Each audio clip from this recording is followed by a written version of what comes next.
जब इब्राहिम अलैहिस्सलाम सो रहे थे तो उन्होंने एक ख्वाब देखा जिसमें अल्लाह ने इब्राहिम अलैहिस्सलाम से फरमाया कि इब्राहिम, आपके नजदीक जो सबसे प्यारी और महबूब चीज हो आप उसे अल्लाह की राह में कुर्बान कर दीजिए। अब यहाँ आपको बता दूं कि अल्लाह अपने बंदों का और खास तौर से नबियों का इम्तिहान लेता है, ये देखने के लिए कि इंसान अल्लाह से ज्यादा मोहब्बत करता है या अल्लाह के दिए हुए तोहफों से ज्यादा मोहब्बत करता है।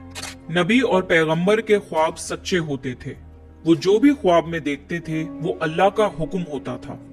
तो ये ख्वाब देखने के बाद इब्राहिम अलैहिस्सलाम ने अपने ऊँटों के जत्थे में से 100 ऊँट कुर्बान कर दिए। आज के जमाने में ये 100 कीमती गाड़ियां सैक्रिफाइस करने के बराबर है।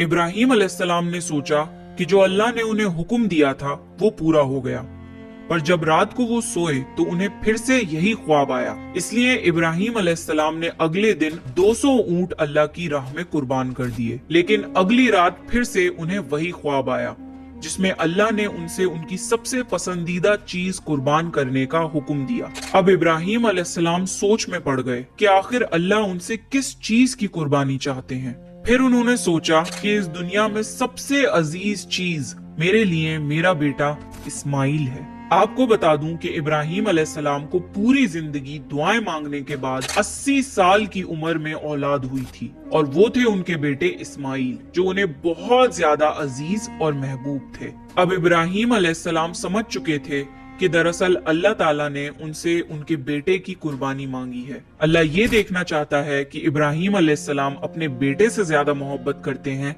या अल्लाह से। इब्राहिम अलैहिस्सलाम के लिए ये बहुत बड़ा इम्तिहान था। अगले दिन इब्राहिम अलैहिस्सलाम उठे और अपनी बीवी हाजरा को कहा कि हमारे बेटे इस्माइल को नहलाकर अच्छी तरह तैयार कर दीजिए। इब्राहिम अलैहिस्सलाम की बीवी हाजरा ने अपने बेटे को बहुत अच्छे से नहलाकर खुशबू लगाकर तैयार कर दिया और इब्राहिम अलैहिस्सलाम अपने बेटे को लेकर एक पहाड़ की तरफ रवाना हो गए। इब्राहिम अलैहिस्सलाम ये तकलीफ भरा फैसला कर चुके थे कि वो अपने बेटे की कुर्बानी देंगे, पर शैतान को कैसे मंजूर होता कि कोई अल्लाह की इताअत करे। तो शैतान भी अपने काम पर लग गया।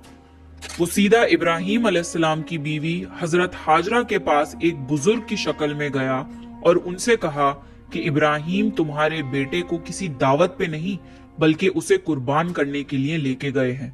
ये सुनकर हजरत हाजरा बहुत हैरान हुई, पर वो समझ गईं कि ये जरूर अल्लाह का हुक्म होगा।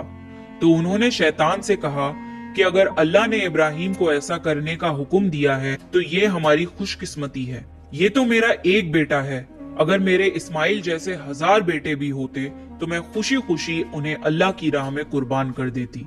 सोचिए, एक माँ के लिए ये कहना कितनी बड़ी बात है। जब शैतान हजरत हाजरा को भड़काने में नाकाम हो गया तो सीधे उनके बेटे इस्माइल अलैहिस्सलाम के पास गया और कहने लगा कि तुम्हारे बाबा तुम्हें किसी दावत में नहीं बल्कि तुम्हें मारने के लिए लेके जा रहे हैं। जवाब में इस्माइल अलैहिस्सलाम ने कहा कि अगर ये अल्लाह का हुक्म है तो मेरे लिए इससे बड़ी क्या खुशनसीबी की बात है कि मैं अल्लाह की राह में कुर्बान हो जाऊं।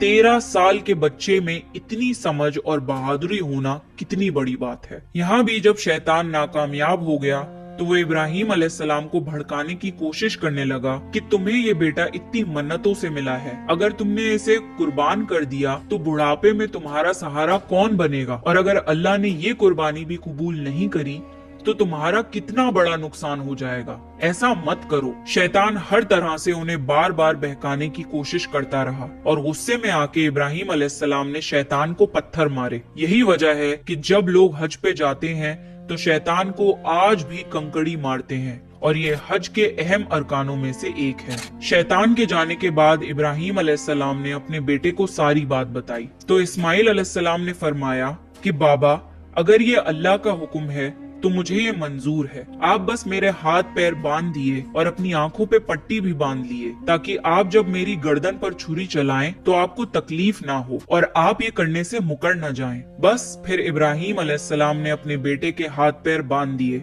और अपनी आंखों पर पट्टी भी बांध ली और जब उन्होंने इस्माइल अलैहिस्सलाम की गर्दन पर छुरी चलाई तो एक जानवर की आवाज सुनकर वो हैरान हो गए। उन्होंने जब आंखों से पट्टी खोली तो एक दुम्बा जुबा हुआ था और इस्माइल अलैहिस्सलाम उनके पास खड़े मुस्कुरा रहे थे। तब आसमान से अल्लाह ने इब्राहिम अलैहिस्सलाम से फरमाया, इब्राहिम आप इस इम्तिहान में कामयाब हो गए, हमने आपकी ये कुर्बानी कबूल की।